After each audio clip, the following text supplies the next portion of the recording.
My name is Keely Denenberg. I'm Senior VP of Client Solutions at Orange Grove Consulting. Today, I'm joined by Dr. Kelly Watson, Managing Partner, and we're talking briefly in this micro conversation about pay transparency, pay equity. You have seen recently a lot of increased media attention on pay inequities and pay transparency and the importance of it. There's been an uptick in lawsuits around the country. And, as women, we've been hearing for years about the discrepancy between what women are paid and men are paid. Currently, it's 84 cents to the dollar. If you look at women of color or any intersectionality, that number typically goes down. For right now, for I believe Black women, it is 67 cents to a dollar for a man. So we have been doing work in pay equity and pay transparency for years. Kelly is our resident expert on it. And so, Kelly, I have a question for you. So how does this show up in organizations? Because obviously there's not a bunch of leaders in a room saying, hey, let's pay people less than other people. They're not trying to do this. But so where do you look to find this? How does it show up? Yeah, so we see it in a couple of different places. The first is different jobs. So you'll see that there's a marketing manager or a manager of marketing, and there's a manager of finance. And because the marketing roles tend to be filled by women, and they're pink collar jobs, and the finance roles are filled by men, we see that suddenly the men are making more, and it doesn't make any sense because they have the same number of direct reports, it's the same skills, it's the same sort of background experience or years of background experience. But because this is a male-dominated field over here in finance, we're going to pay the manager of finance more. We see it at different levels. So these little half steps that get created where there's an assistant manager or a senior director or an associate VP. So you don't quite make the full step when you're a woman. You only make, and we see it when we see these half steps, and it's just an interesting coincidence that it's all women in the half step and men are taking the full step. Length of tenure, the company gets started by a bunch of men, and then everything gets based on tenure from there on. And even if someone's hired from the outside with similar experience, it's like, no, well, you don't quite have as much tenure as we do at the organization, and that's never going to change. Hidden pay, so you may even have salaries are all the same and calibrated nicely, but then there's, all of a sudden the guys are getting a higher bonus, or they're getting invited to the stock option program earlier, or or at all, or they get different perks.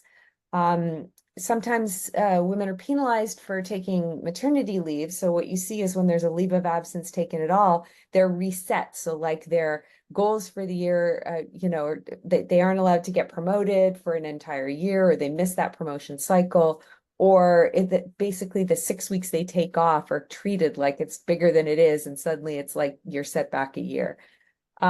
Ratings. So obviously ratings are a great way to try to calibrate performance, but there's a couple of problems in there too. And that is that, our brains are not good at discernment, and biases sneak in. And if we're not, watching, what happens is, like women, for example, don't tend to negotiate pay with the same confidence level that men do.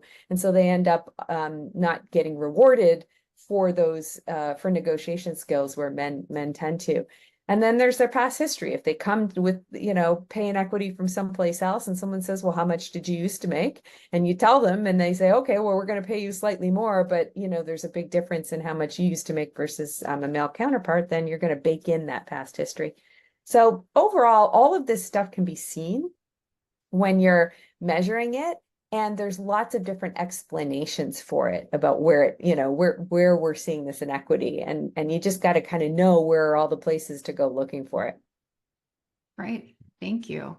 And so, of course, that's part of what we did as I mentioned at the start of this conversation. So how do we go about doing this? What's required by our clients if they want to do a pay equity study and kind of try to right the ship? Yeah, well, the first thing is we got to measure it, right? Because any differences, um, unless you believe that men and women are just, not equal in the value that they're bringing, or that people of color are just not as good, and therefore should be paid less, then when you see a trend, then it should tell you that something's amiss, right? Because if you look across it at the same tenure, the same role, whatever, and you see issues, then you gotta have your brain sort of recognize that there's something going on. So the first thing is you got to measure it. And there's lots of ways to do that now because, more and more companies are collecting the right data. So putting the right data into their systems. And if not, we can help you scrape that together. But, ADP has systems now where they can actually show you reports on this and everything else. And others. So the features are starting to really be built into payroll systems. And if not, we can help sort of get that information. Second is, offering this transparency. So setting these ranges and making those ranges transparent so everybody knows what the range is and probably has a sense, especially if you've been giving them regular feedback, as to where they should be in that range. So making that very, very clear. The third is, calibrating with conversations with others. So when you go to make pay decisions, you do your own ratings, but then you also calibrate and have others sort of weigh in on that. Of course, it can bake in biases, so you've got to still make sure that you are watching for bias, but at least when others are calibrating, you can sort of bring the outliers in. And then continue to measure it again and again and again. So let's say you do a pay calibration, you do a study, you find out that you're off and you fix it. Well, you got to check again in a year because, the same kinds of behaviors, the same sort of biases could still slip in. So just make sure you're constantly measuring it and trying to, make sure that you squeeze it out of your organization and don't let it back in. Yeah, it's not a one and done. We've definitely realized that through the years of working with clients more than once. I want to add two things to what you said or expand. The ranges being clear, we've noticed that that is something that younger generations, they talk about salary different than I think older generations do. And they want to know when they're applying for a job what the range is, they have choices. And so that's really a best practice when it comes to recruitment right now. And we advocate fairness for all. And there have certainly been times that we have found organizations where that the pay equity is in the opposite direction, where maybe women are being paid more on average, or people of color are being paid more on average in certain areas. And this goes across the board where it's for everyone. We want that equity across the board. So even in organizations where we see that there may be overweighting of certain demographics, those demographics get a sense too that they're not being paid fairly. And so creating this baseline is good for everyone, not just, kind of 100%. traditional Yeah, DEI demographic. transparency is good for everyone. It's becoming mandated by many state governments. So there's several states now where your ranges have to be posted and have to be transparent.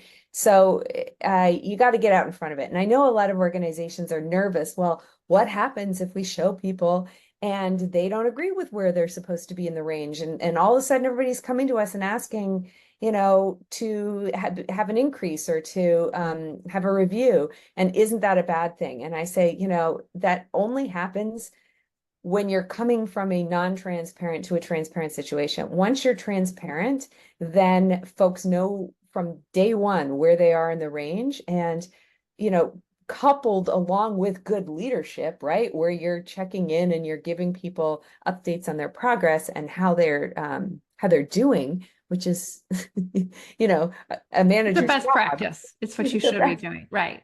Exactly. So it's, yeah. Yeah. It's either do it now and be prepared, or maybe when you're forced to via a lawsuit or a law. That would be kind of our takeaway. Exactly. Well Well, said. thank you, Kelly. Appreciate it. Thank you everyone for watching. If you want to see more short videos like this, please visit our YouTube channel, and we have a range of topics. Thanks.